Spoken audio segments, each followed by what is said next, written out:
Good afternoon, everybody. 500 years ago, in Wittenberg, Germany, a young friar and doctor of theology nailed a piece of paper to the door of All Saints' Church. He was protesting at the practices of the Catholic Church. And thus, history tells us, started the Protestant Reformation. Decades, if not centuries, of bloody religious, intellectual and political upheaval that would forever alter the fabric of European society.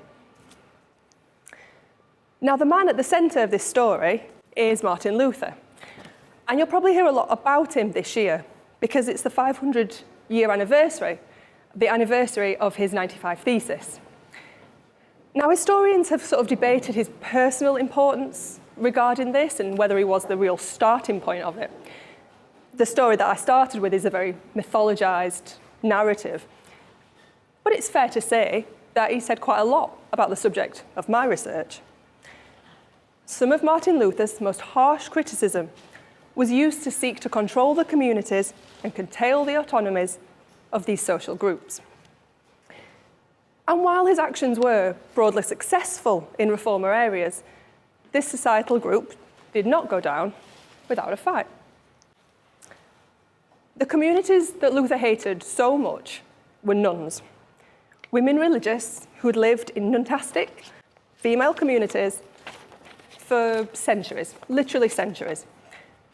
And they held two mutually enforcing roles, that of prayer and that of pastoral care for both their internal and their broader lay communities.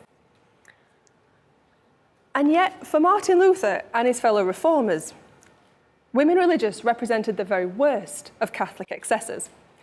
They saw no benefit at all in their spiritual enclosed lives.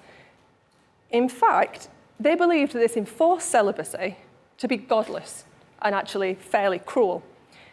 They believed that a healthy and reproductively healthy family life of motherhood and of family was far more Christian for a young woman than what they saw as enforced and debilitating chastity. And it's worth mentioning that some of them agreed. Not all convents had pious reputations and were places of spiritual and intellectual growth. First-hand accounts, actually, from ex-nuns are used to great propaganda effect by these reformers. Katharina von Bora, pictured here, would go on to marry Martin Luther after hearing the reformer message in her immoral convent, and she escapes in really dashing, theatrical style under the cover of darkness in the back of an apple cart. She was keen to reject the enclosed, chaste life for that of the opportunities of a Christian marriage and family. And yet, for others, closing convents meant something far more serious and upsetting. Meant that the ending of their opportunities for spiritual, intellectual, and creative fulfillment, meaning that they could be forced into families and into dangerous childbirth. As Lyndall Roper has argued, despite reformer ideals that they were liberating women from the convent, for some this actually meant that they were reinscribing them in a different set of walls, replacing the convent and the church with the domestic kitchen and bedroom. But some nuns, you'll be happy to learn, would not be reinscribed. It's true that not many had the financial resources or even the sort of supportive numbers to resist. But for the minority, faced with either exile to another Catholic country or faced with going back to their parents or prospective husbands, they attempted to fight back. Abbess Caritas Pirckheimer is one such woman. She's one of the most important minds of a generation. She's a trained humanist who corresponded with Conrad Keltis and Erasmus, and she was the leader of a wealthy convent in Nuremberg.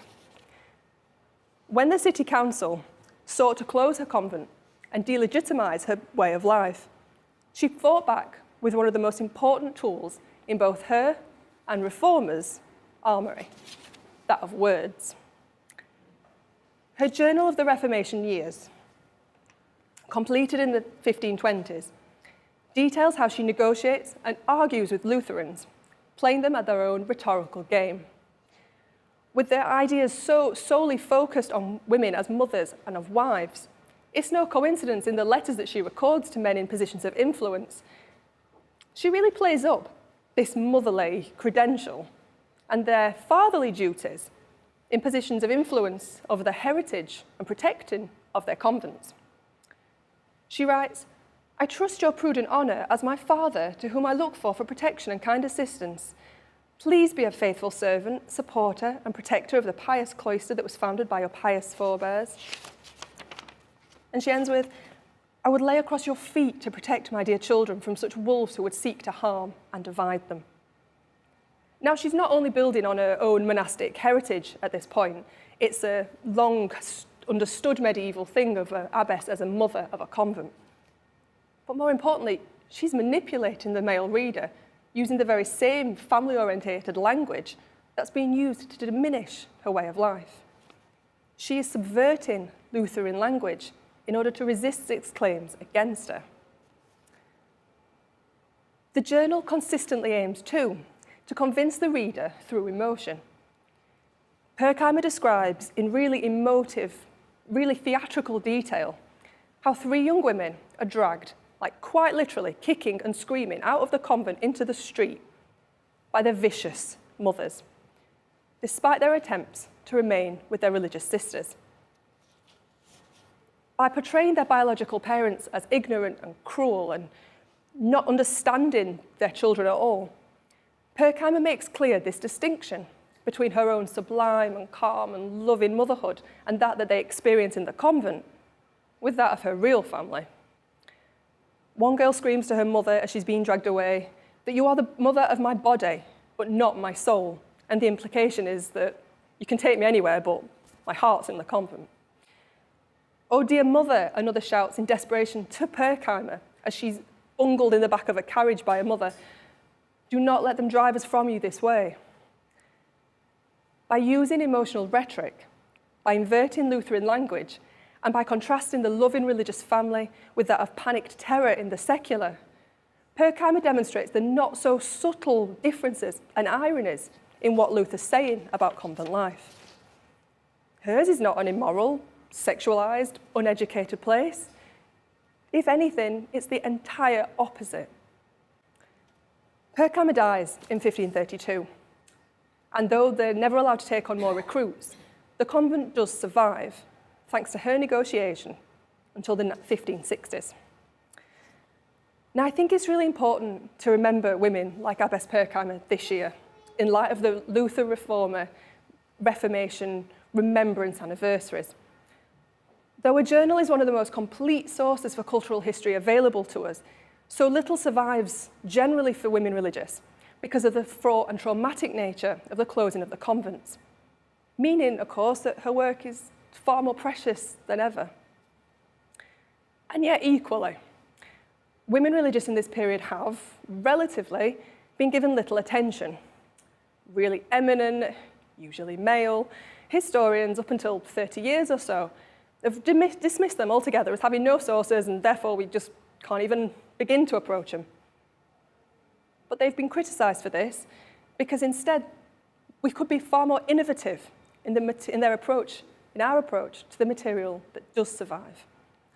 Their unwillingness to do this is demonstrative, I'm afraid, of a lack of interest in everyday women's religious life and their experiences during times of intense change and just everything that they hold dear. Abbess Caritas Pirckheimer is exceptional, but her story, her experiences, and the religious upheaval that she understands is not. By examining and understanding about women religious during the Reformation, important stories around this mythologized Lutheran dynamic and narrative can be peeled away and really understood. And frankly, while ever there's a man to tell a woman to get back in the kitchen, I think Caritas offers the perfect retort. Thank you very much.